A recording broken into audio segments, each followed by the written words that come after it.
Coral reefs are suffering from a number of stresses. The obvious one is climate change. We've seen that through coral bleaching and coral disease, but also a whole lot of human-induced stresses. So what we need to do is understand these stresses, and so we can actually learn how to protect these coral reef systems. AIMS, or the Australian Institute of Marine Science, is a federally funded marine science organisation. And so we do marine research programs, but particularly targeted at coral reef systems and tropical systems. Today we've deployed a sensor buoy in our Heron Lagoon. Now this is the first ever sensor buoy to be deployed, and it's a world first. So it's great to be a part of that. The Great Barrier Reef Ocean Observing System is a project funded to look at observing coral reef systems and measuring them and monitoring them.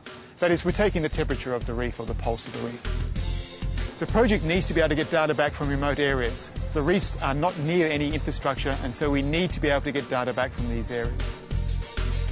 We've been working closely with AIMS to understand the specific needs that they have. One of the main advantages for AIMS is being able to deploy sensors on the reef 70 to 80 kilometres offshore and allowing that data to be transmitted back to AIMS headquarters in real time. This is the heart of the unit. This is the NextG modem that sits in here.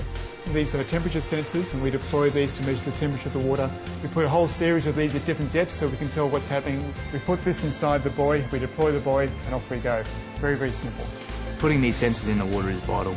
Students and researchers alike, they'll need these platforms to plug instrumentation on so that they can run their specific experiments.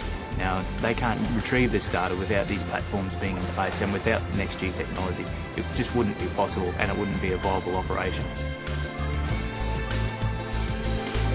One of the main advantages that NextG offers AIMS in terms of their project is permanent real-time data flow. We're 72 kilometres from the mainland.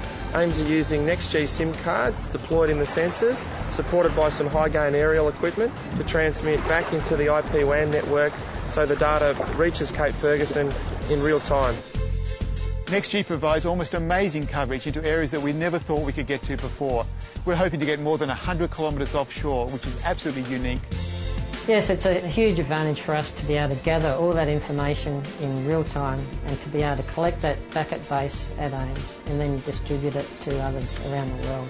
Going to sea in a vessel like this is expensive, so if we can find exactly where we want to go, we can just go there without having to spend a lot of time looking for things. The beauty of this is this whole system costs less than $1,000. When if you look at traditional ways of getting connectivity to sites like Heron Island, we're talking in the hundreds of thousands of dollars.